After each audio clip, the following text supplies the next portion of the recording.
Adom TV Badwam dwumade no so yada se ema okra no nipadua se nenso atiasefo na rade de waka ho ebie yemo akwa abason kokra de di kan wo Badwam dwumade no so kase nsam ne doso ne etodwa mu bi a wo beti ne afutuo ene kokobo na ekọ de ama adehye ne tishu gomwa east se womo a ejeje eto no receipt no won hwese papa and what about my client? The NT Amasa Futu na body, the one some no ebe bro. So and our him pop product to a bind so and him contractors if was can be a was so a dema woman, one from my woman miremo, Sabaya once to a Jumano, Obayano, Sadia, a Sefata, and only Sembina no pay, made bro, Adom TV, Badwam Cassia, watch me live or Facebook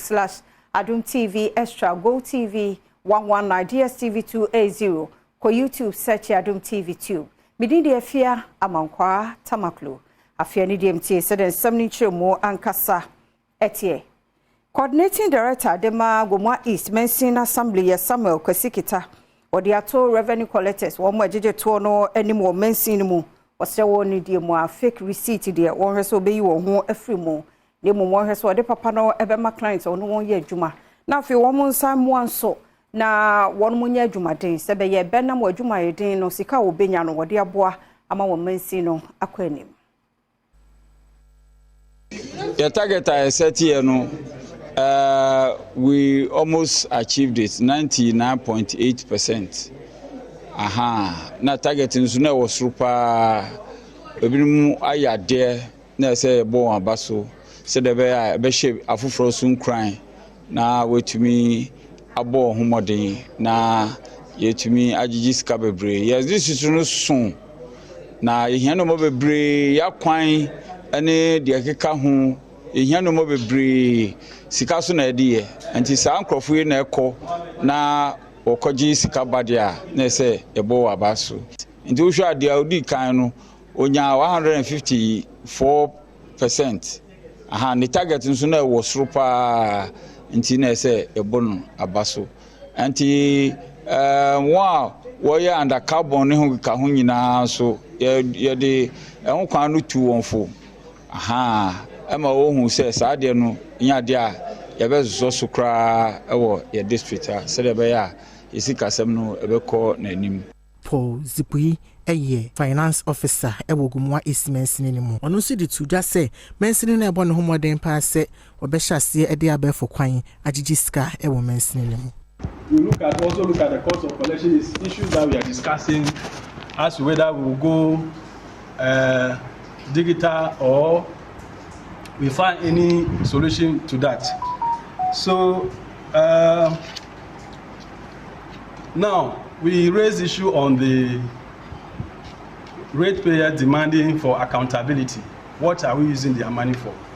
Yes, we'll be organizing social accountability forum to tell them how much we have collected and then what we have used the money for. So we organize those social accountability forum twice in a year. Dubia sehene ogwashia odropeni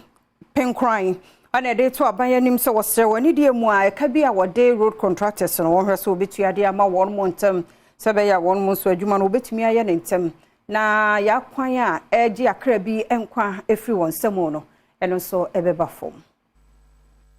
ye make an say gutters na ya na contractors no eye no gutters no eche nso a enam se omunwie ya ye kwan nti no ekoso stagnant waters mansuo no twetwa sisi o say yenyina dia dase say stagnant waters nso na de malaria eba because mosquito they only breed in stagnant waters and then in kinds and other things are omubenya ayi anything say make us aban djuma bi na de ba me patche say contractors na omo ya kwan no so omo so gutters no mu a omo nti omo sanfiri huntem ma ensuo na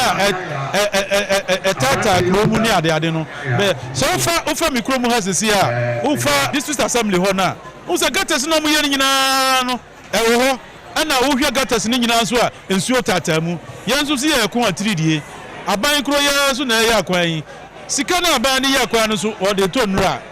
na ye koya ne bai as you rob Peter to pay Paul eti de mi kan say aban so akwan ni mu a onhwe ma contractors no kan ne DCE for na aban de contract ne ma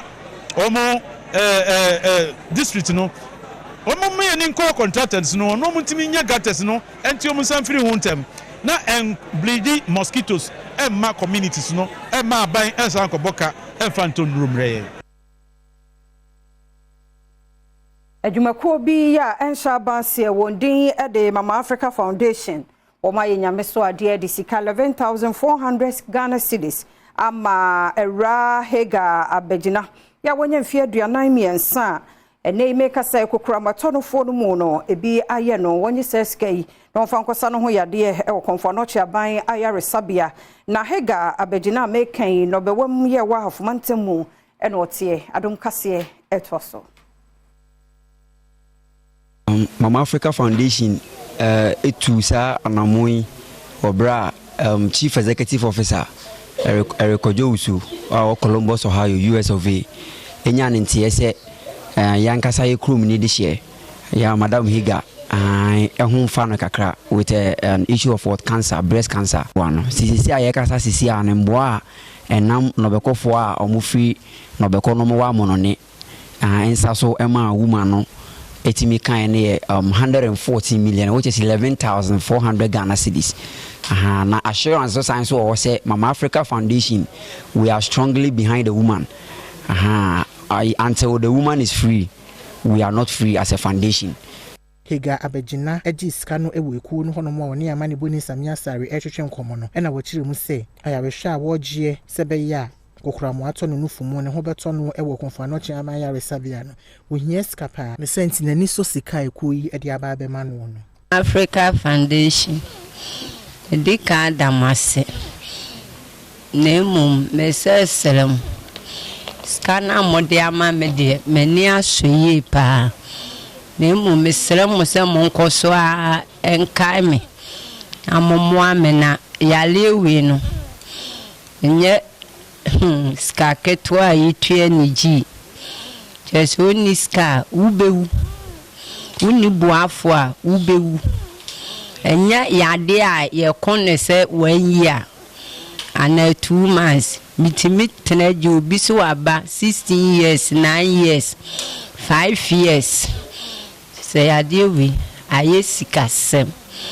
timesere mo se mo nkoso ana mo kai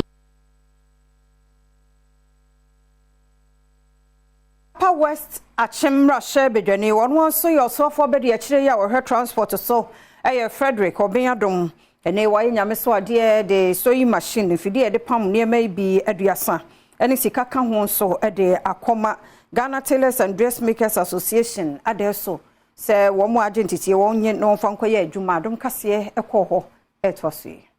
ya ban na woso ndi yanya sika ena de akoto machine abra wa ban e woso 28 years no na wa ban no na yento machine e wo Ghana ha na yetumbi wa hano kasa wo ba be ka kire mo no eno anen wo be mu vote bio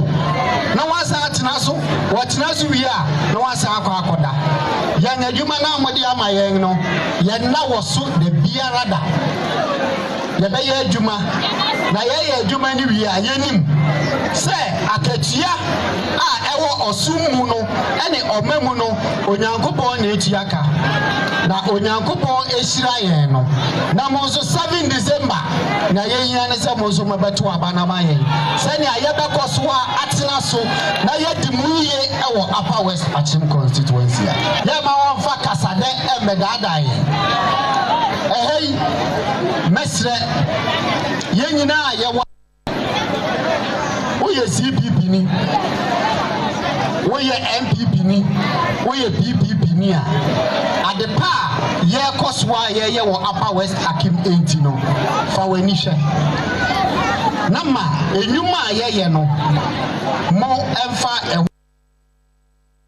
Maminyira no so na Adom TV Badwam kase na ha na be makwan na no pay wadaro ma me de sie me da se erade mfa nkomra somdwem na mom obetumi asa kan ye ho nso fisafe na de bon krata no ne online stories no ye de ebramu akonya no so ba ebebie line atum kakra na ja yate ye ho enkanti twen ye be 2-3 minutes de ye kwa basisi a twen ye